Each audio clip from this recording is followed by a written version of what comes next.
Hello and welcome to the Your Financial Planning Maestro podcast. This podcast is aimed at financial advice professionals all around the world, but particularly in the UK, where we follow the journey of many hundreds of individual paraplanners, investment managers and financial advisors in becoming financial planning professionals and gaining their international certified financial planner license. We will be talking to a number of individuals about their journey to become CFP professionals and touching on other aspects of the profession along the way. I hope that you enjoy our podcast.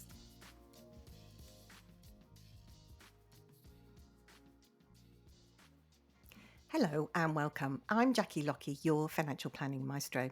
And in today's podcast, I'm talking to a very special guest who has recently passed his CISI L7 case study and become a certified financial planner. And that is Jordan West, who is a financial planner at True Potential. Welcome, Jordan. Hi, Jackie. How are you doing? I'm very well, thanks. How are you? Nervous. No need to be nervous. It's just a little natter between you and me. So welcome to the podcast and thanks for joining me. So we're going to talk about your journey to CFP. But before we get into all of that, just give us a little quick potted history of how you got into the financial planning profession. God, it was not unconventional, I guess, but I didn't go to university straight from school. I took a wee bit of time out to save up some money. I didn't really know what I wanted to do at the time. You know, I think when you're growing up and you think, well, for me, it was like I want to pursue music, I want to do kind of art, creative stuff. And, you know, sitting down with my mum and dad, they were like, do you really want to do that, you know, for a career? And I was, I think so. So I tried to study art at college. I think I was 17 or 18 and I absolutely hated it. So I took a year or two out, done a bit of work. It was like, you know, call centre work, things like that. That was available at the time. And I decided to go back to college and do accounting. So I've done a H in Scotland. I think the qualifications are slightly different, but I did a HNC in accounting, then a HND, and I then went to Aberdeen University to do an MA in accounts and finance. And I loved the course, but for me it was so far away. I'm in southwest Scotland, so I came back to where I live, and I ended up going to the University of the West of Scotland to finish my degree in accounts and finance. And along the way I had kind of entry-level jobs in accounts payable, accounts receivable, because my intention was to become an accountant for my career. And when I came back home after all that, you know, I wasn't really sure if that's still what I wanted to do. I enjoyed the numbers, the numeracy side, and all of that, but just something that didn't feel like I had an extreme passion for it, if that makes sense. Mm-hmm. So I actually knew a financial planner in my local town through a family friend. So I messaged them and asked if we could maybe meet for coffee. And the reason I did that was part of my undergraduate degree. I'd done an advanced financial management module, which was all the intricacies of investment, CAPM, all the fun things that, you know, make you kind of your eyes glaze over a wee bit. But I really enjoyed it. And at that time, I didn't really understand what financial planning was or what financial advisors did, you know, from an accountancy perspective. But I thought, you know what, I enjoyed this module. They're a financial advisor. I was kind of maybe putting two and two together. And they agreed to meet. So we went and we had a coffee and we were just chatting, and they kind of challenged me on, well, why do you want to be an accountant? It was all about helping clients, blah, blah, blah. And he was like, well, that's what I do, but this is how we do it. So we kind of had a bit of back and forth for a couple of months, and I essentially joined their firm as an administrator slash trainee paraplanner. I think, you know, 2013, 14 paraplanner was kind of not in its infancy, but it wasn't as well known as it is now. So I joined their firm doing administration, paraplanning, but also I suppose I was being trained as a financial advisor. I was listening to every appointment the advisor had, seeing the clients when they came in. I was kind of seeing the whole journey from, you know, the clients getting in touch to coming in for the discovery meeting, the fact-finding process, collating all the information, subsequently putting financial plans together. So I was kind of involved in every aspect of that in some capacity. Wow. So 2017, 2018 had been with this advisor for a couple of years at that point, and we had a conversation around, well, do you want to be a financial advisor? Do you want to stay as a paraplanner? What do you want to do? And obviously I kind of said, well, I want to be a financial advisor, but planner. I think at that time I wasn't really sure what the two meant and how they differentiated slightly. I think if I speak to family or friends, I would tell them I'm a financial advisor, because I think they would understand what that meant more than financial planner, if that makes Mm-hmm. sense. Yeah. So we decided to kind of pursue that. I'd done I'd done the CII level 4 diploma while I was working. Enjoyed it, but it was more, I need this to progress, if that makes sense. Yeah. And at that time, when I was researching how do I get the qualification to maybe do this job and be more qualified, the CII for me at the time just seemed, it was modular. It was more aligned to maybe what I'd done at university. You need 6 modules, you need this, you've got an exam at the end. And I didn't overlook CISI, but I never really give it too much thought, if that makes sense. At that time, I was like, I just need the qualifications to kind of bolster my CV, but also give me the knowledge that I need as a foundation to maybe progress. And it was all changing. There was a wee bit of uncertainty. It was like, is this going to happen? Am I going to be a financial advisor? It was quite an overwhelming experience, actually. So everything just kind of fell into place. At the time when I joined, the advisor that I was working with, he wasn't really looking for someone or a trainee, and I didn't really know what I wanted, but it was just kind of the perfect storm, actually.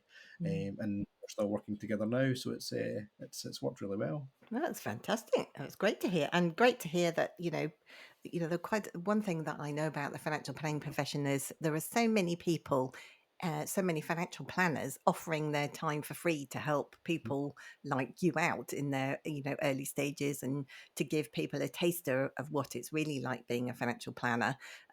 So well done to them for helping you out in the first place, and it's great that you've got this what, nearly a decade now of working together, and building that relationship. So how did you come across the CFP and the CISI?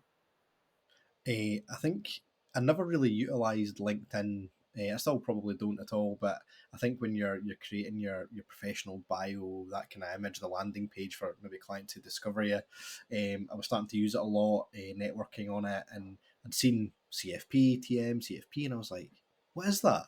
That way, like, because you're linking in with people that are obviously financial advisors, but you're maybe DIP PFS or CFP or loads of different designations. So I put it into Google, CFP, and CISI came up, and I was like, oh, because at the time I've done half of the CII advanced diploma, and I was getting a bit disenfranchised with it. It was taking up not a huge amount of time, but I just didn't feel when I was doing it that it was benefiting not my career, but I didn't feel like I was becoming better at my job from doing it. I was doing AF8 at the time, which is the retirement income one. Mm-hmm. I don't know, it felt really, try to describe it like I was in a railroad and you couldn't go outside of those parameters. Yep. And it didn't feel, hugely client focused. It felt modular. Let's get these modules under your belt and you can get this designation. So the more I kind of researched the CISI, it was more about good client outcomes, ethics, integrity. I know they've both got those things underpinning them, but I just felt from what I was reading that the CISI was more in line with how I wanted to give advice. So I researched it. I contacted them and they gave me the exemption to do the level 6 certificate in financial planning, because obviously I had the level 4 with the CII. So I wasn't sure if I could move across, and they let me, which was great. So I done the level 6. I think it was March 23. I really enjoyed that. It was fortunately I could do it online. It was 3 hours. You've done it. It was interesting. It really piqued my interest. The syllabus was what I enjoy doing for work with clients. So I done that, and obviously the opportunity to then do the level 7 case study was there. I kind of swithered. I was like, I'm going to have enough time, because you know yourself when you're running your business or you're growing it or you're just seeing clients, you've got a family. It's when am I going to fit this in? I think Mm. anyone that's doing it that has that will feel that kind of worry that they're not going to be able to give it the time. So you might not get out of it what you put in if you can't give it the time. Yeah. So I was like, I'm going to try it. So applied obviously for the level 7 case study. It came, I had a look at it and I went, all right. And the worry kind of starts to set in. You know, you're looking at it like, because my first thought was, well, how do I how do I actually do it? Because I think when you're doing the job, you automatically have this assumption that you're going to be able to do that because, well, it's creating a financial plan for clients. I do it every day. So how hard can it really be? And how I be? So it was a bit humbling, when I looked at it, and yeah. So it was that's kind of why I found it about the CISI and the CFP. Sorry, I'm kind of Yeah. going ahead, but No, that's all right. That's okay. It's really interesting, isn't it? How you found the level 6 exam, right from the start, a bit more user friendly and a bit more aligned with what you do on a day to day basis. And but then there's the reality is that the level 7 case study is designed to test such a broad range of your knowledge, isn't it? So that your clients have 4 conflicting objectives. They're not rolling in money, so there are a few issues there to deal with. And then, I don't know about you, but I speak to quite a lot of financial planners, and they say to me, some of it feels overwhelming, that level 7 case study, and part of it is because I'm only giving advice to clients on a daily basis, maybe on 1 or 2 objectives, yeah. and actually completing 4 objectives in one great big go, with the limited page count and the limited time frame, and having to dig deep into your memory banks for application of that level 6 knowledge, is part of that process that makes it feel quite overwhelming. Oh, 100% agree. Yeah. I think, I naively thought, or I can build a case study, or sorry, a financial plan. I do it all the time. So I know it says don't use your software or anything like that, or you can't use it to submit. But, I was kind of curious what the plan would look like.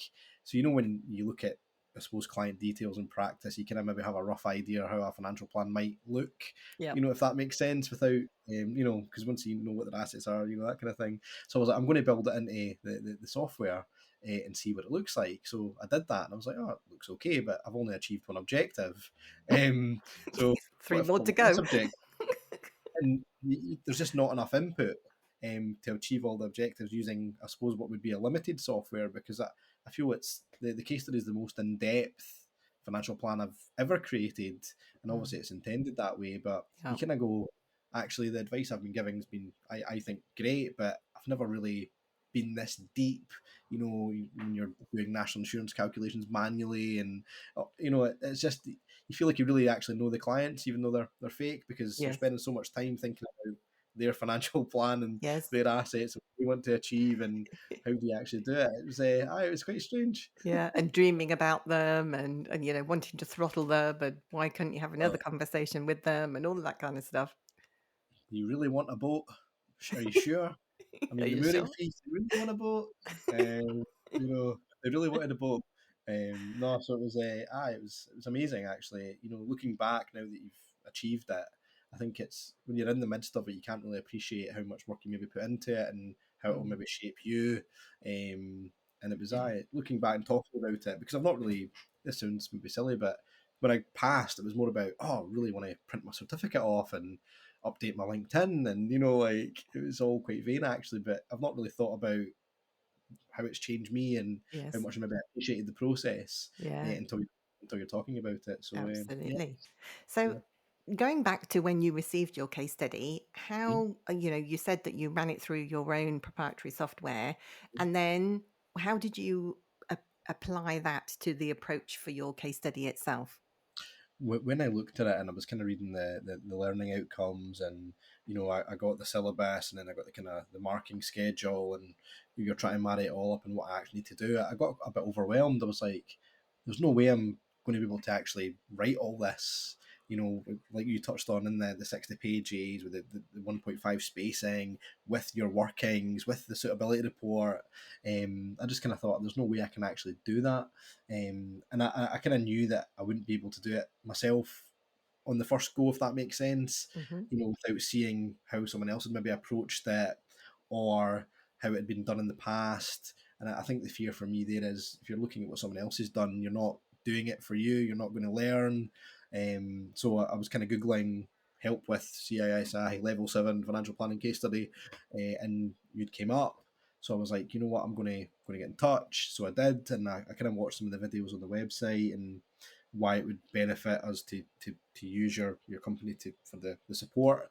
And it was just a no-brainer for me, really. I was like, if I can have I know there's different kind of tiers of support, but down the middle, if I can have someone there that can look over what I've done and tell me if I'm on the right path. But that's not even what I found the most useful. I think, I'm sorry, I'm going off on a tangent, but I kind of decided I was going to need support, so hence why I got in touch with yourself, Mm-hmm. and we went through that. But for me, it was more about challenging assumptions, challenging your thought process. I think if I'd been on my own and I'd just decided to tackle it without assistance, I would have gone so awry, because I think when you're qualified, you're doing your job on a daily basis, you have your own biases, and without someone challenging them, I don't think I would have got out of it what I have. Yeah. So that's why I decided to get a bit of support, to put me on the right path, but also keep me on it if I was going the wrong way, Yes. which did happen. So It happens to us all, mate. It happens to us all. So, you mentioned assumptions there. Were there specific areas, maybe assumptions, but maybe others areas that you found the most challenging during your journey dealing with this case study? mhm. It was definitely assumptions, because the reason I found it so hard was the assumptions are unlimited almost. You can go so far. Well, am I going to assume that this is going to remain as is, or if so, why? Where's your evidence for it? And I've never really given that much thought to assumptions. You're building a model, you're using an average inflation rate or an average growth rate, but why? Why? Do you know? Yep. So when we were So what? building, yeah, yeah. So it was like how you, yeah, just the kind of the framing of it. I found it quite hard to make the assumption. Well, actually, I tell a lie. I found it easy to make the assumptions, but hard to justify why I was making them. Yes, easy to pick the So, number, but hard to yeah, get the reason. so it was good to actually do a lot. I spent so much time on the assumptions, on the basis of your advice. If you get these right or close to right, you've got such a strong foundation to Mm, lean on when you're going forward with it. I think at the start I was, as I say, naive about how important the assumptions would be, especially if you don't link them to the plan, and you don't have any evidence for it as well. So that I found that really challenging. But I think assumptions, I would say, were the hardest thing. The second hardest thing were actually putting the spreadsheets together, mhm. because as time's gone on, well, for me anyway, my reliance on spreadsheets become almost minimal. I think when I was doing accountancy and studying and exams, you're using a lot of spreadsheets, but that was a decade ago. And in practice at work, I rarely use spreadsheets. Yeah, If I use them for anything, it's to maybe put a list on there and tick things off as I've done them, yeah, maybe archaically. And I hadn't done an if statement for a long, long time. So even when we were going through the training for it and making the if statements, even though you'd kind of provided, if statements for your study, I was like, how did I get mine in there? Because I've maybe moved a box to the left, and it's not as simple as going spreadsheet 2, B3, copy, paste. And I get why, because you're not then thinking it for yourself if you can just copy it. yeah, No, I found that quite challenging, but I yeah. did find obviously color coding and stuff very helpful. But I think, for me, if I could go back, I would definitely have done more practice on spreadsheets before I did the level 7, because Mm, I did spend a lot of time just doing spreadsheets. yes. Um, so I think if I could go back and tell myself, right, you're going to do it and you're going to pass, but if you want it to be slightly easier, make sure you're better at spreadsheets than you actually are, because you're terrible at spreadsheets.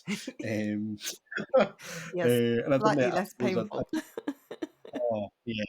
But when you see it all come together, I think the frustrating thing about it is if you've got one tiny bit wrong, it just doesn't work. Yep. You get the error code, but you're getting the code anyway, even if it's right. So you're like, right, is it right or is it wrong? And then you get the wee hashtag in the box, and you're like, yeah, it's wrong. Um, so Yes, they do drive you to distraction. Imagine how I felt creating them in the first place. I thought I was yeah, turning my head inside out and back again. So quite often you do that. I completely get where you're coming from there. So, you know, how many hours do you think that it took you to complete? So you passed actually on your second submission, didn't you? Yeah. What happened on your first submission? Did you get to the end of your case study and submit a full plan? You didn't run out of Yes. steam? No, I had peaks and troughs. I kind of thought I was running out of steam, then I got a second wind. I did submit a full plan, but I didn't give enough credence to probably the estate planning section just because it was at the end, Yeah. and I did run out of steam. But I did do it, but I didn't give it as much time as I gave the other sections. And I didn't tell you this when I had my 1-to-1 after I didn't pass the first attempt, but I didn't redraft my plan. Oops. Oh, I know. I just didn't have time for that. At the end, I think it was all like you've got the 12 weeks. You think I'm going to get this done ASAP, and suddenly you're 6 weeks in, and you've not even watched the course, and you're like, oh. And you've been thinking about your assumptions. You've been making notes, and you start thinking, actually, what have I actually done here? And you've probably spent 20, 30, 40 hours doing that. Yeah. So no, a full plan went in. I got it all done. I didn't have time to mark it or redraft it. So when I submitted it, it was hopeful. Let's say maybe I will. Maybe I'll just scrape it. But I think how the learning outcomes are marked. Obviously, you've got to get such a certain percent in each one, and I kind of knew that I didn't give the estate planning section the time it deserved. So I was disheartened when I got the email to say, unfortunately, when you open it up on your iPhone, you see the first sentence. Unfortunately, you're like, all right. But Uh-oh. I wasn't too broken by that at the time because I knew I hadn't maybe given it as much time at the end as I should have. And then I thought, I did what most people do. I'm not going to do that again. I'm going to pick it up tomorrow, and I'm going to get it in early. Fast forward 10 weeks, and that wasn't the case. So panic stations really set in. Because the one thing that springs to mind when we were kind of starting the course, it was like most people that use this course will pass if they give it the time it deserves. And I was like, I'm going to be the first person that's not passed. Like, oh my god, I'll look at a podcast. Not because you didn't have the tools, but Yeah. because MrLastMinute.com strikes again. Oh. But the most valuable thing there was when we had our 1-to-1, because when I was looking at the feedback, I was like, well, I feel like I've done this and I feel like I've done that, and you start to get a bit kind of, so when we had our kind of 1-to-1 after it, and you kind of put it all in perspective, like this is what you need to do, and there's maybe not as much here as you think, because once you change one thing, it'll cascade right through, and I was like, oh, that makes sense. So for me, it was more about signposting what I did, because I felt like a lot of the stuff was there, it maybe just was looked over or it was hard to find, and that was some of the feedback I had. I tried to cram so much in that it was maybe just overwhelming. There was structure, but some things were maybe just like lost in the dialogue and not easy to find, which obviously Mm. if someone's marking an assessment for you, you want them to be able to find what they're looking for. So the last 2 weeks I was kind of sitting in my home office, and I was looking at it, and I was trying to get or refamiliarize myself with it, because as that much time goes on, it's almost out your mind. It's, Yeah. oh, I'll get my results in 3 weeks or 4 weeks or 5 weeks, but then that suddenly it happens. You tell yourself you're going to start it early, and then suddenly we're at panic stations again because we're close to the end. And I'm thinking, I'm in the exact same position I was the first time I submitted Last it. time round. Oh, but now I know it's not going to pass if I resubmit it as is. So I went right through it all again. I'd kind of updated some of the things they were asking for. It was, and for me, I felt a lot of the stuff that I had to change was just putting headings in, because Mm. I do remember on the first attempt I was just deleting headings to get space. So I won't do that in a hurry again. But I done it. I took the feedback really seriously.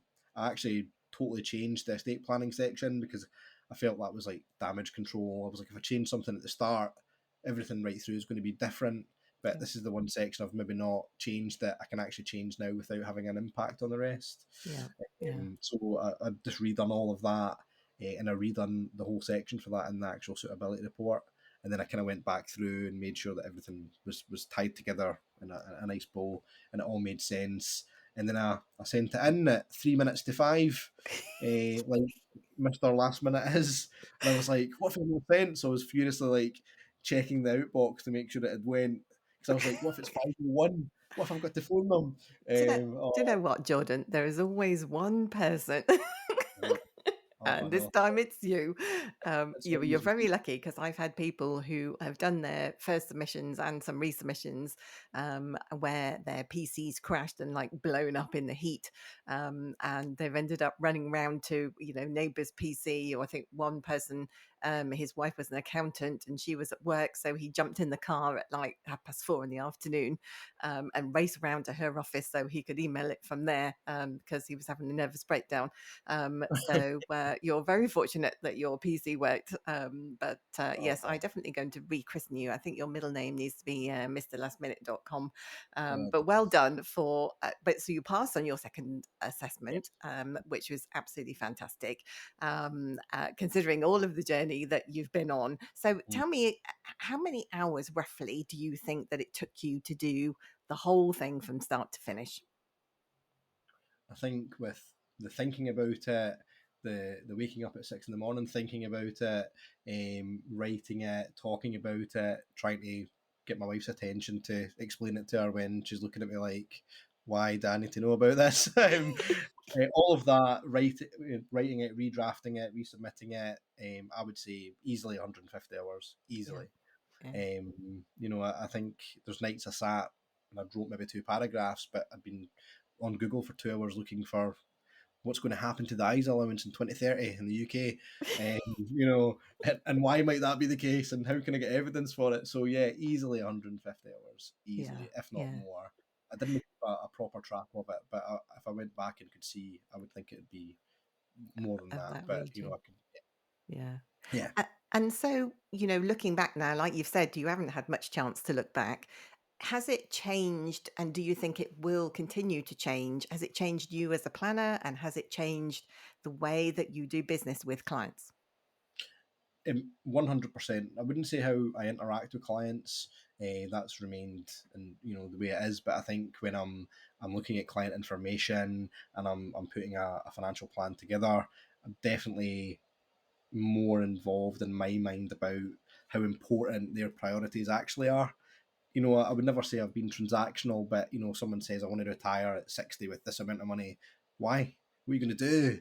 Like, are we going to get there? Why is it important? Just, yeah, definitely 100%. So much more thought into, if I'm presenting a financial plan to a client, how does it look for them? Because sometimes I feel if I'm building a plan and I know it inside out, I understand it, but if they're looking at it, do they understand it? Do they understand why it's this way? And Yeah. so I've definitely had more conversations around assumptions, why we're using a certain growth rate, why we're using this inflation rate, which is a wee bit boring, but and I've also created plans where, well, what if these are different? What's the impact of that? So that you're aware, are we still going to be able to achieve these things if inflation's way higher and growth's way less? And oh yeah, definitely changed me in that respect. Mm. Just find I think before it was more, this is the data, this is why it is, and that it's what it is. And there wasn't a lot of challenging thought there, if that makes sense. Yeah. So now I've definitely got more confidence to challenge maybe client assumptions, my own assumptions. Definitely changed me. And I think it's a bit also like we mentioned briefly at the start that when you're doing exams, you're led down this path that there's always a right and wrong answer. But the reality of life is that there are so many different ways that you can sort out a client's financial plan and make those recommendations. And the level 7 case study really takes you to the nth degree down that rabbit hole, doesn't it? Yeah. Oh, so, Mm. so much so. I mean, often the Stuart who I work with, he'll create a financial plan and I'll create a financial plan for the same clients. And sometimes we've done different things. And you're Yeah. like, well, why have we done it that way? And it's actually quite a good exercise to challenge your thinking. And that's what I found most useful about the CFP Yeah. qualification. It just really challenged my way of thinking and why I do things and why they're that way. And I definitely give a lot more thought to how we are delivering advice and how clients are then taking that on as well. Mm. So the best qualification, the hardest, but definitely the best qualification I've ever done in terms of feeling like I've benefited from it in my actual day to day job. Yeah. I could go and do equity release with the CII tomorrow, but I don't do equity release, so it doesn't matter. Yeah. It's just some credits, but no, I definitely feel it's benefited me and it's benefited how I do my job. Well, that's fantastic to hear. That's excellent. I'm very pleased. So we are nearly at the end of our interview today, Jordan. And I just wanted to ask you if you had any advice to give to those who are starting their journey to become a certified financial planner today, and just give us some tips if you can, please. Oh, brush up on your spreadsheet knowledge right at the start. 100%, that would be the thing that would save the most time and pain. Start early. I think that's like what everyone says when you're looking at doing qualifications. Don't think it's going to be easy. Start soon. Don't leave it to the last minute. And everyone's like, "Well, I am. Yeah, okay." And then you find it the hard way, like me. So definitely start early, and let it challenge your thinking. I think when I went and when I started it, I had my own biases about how I wanted to create a financial plan and why I think that's a good way to do it. And I think what I'd done the second time round was just like not forget everything I know about how I do it, keep the technical knowledge, but let it kind of take you on that journey with it, if that makes sense, Yeah. because you'll get it the way it needs to be. But no, start early, get better at spreadsheets, and don't think it's going to be easy. Not easy, but very No. worthwhile. Oh, yeah. I mean, I said that, when I kind of put the post up. I was like, anyone that's thinking about becoming a better financial planner should do the level 6 and the level 7, because it will enhance how you do your job, regardless of experience, age, anything like that. It'll make you a better financial planner. Yeah, absolutely. That's a great note to end on. Jordan, it's been a pleasure to talk to you today. Thanks for joining us on the podcast. No, thank you so much for having me, and thanks for all your help. It's really interesting, isn't it, to listen to different people who have different experiences of gaining their certified financial planner certification, or maybe developing the financial planning profession at large. If you know anybody who you think might be interested in listening to any of these podcasts, then please do pass on our details. That's it from me. I hope you've enjoyed today's episode. See you again soon. Bye for now.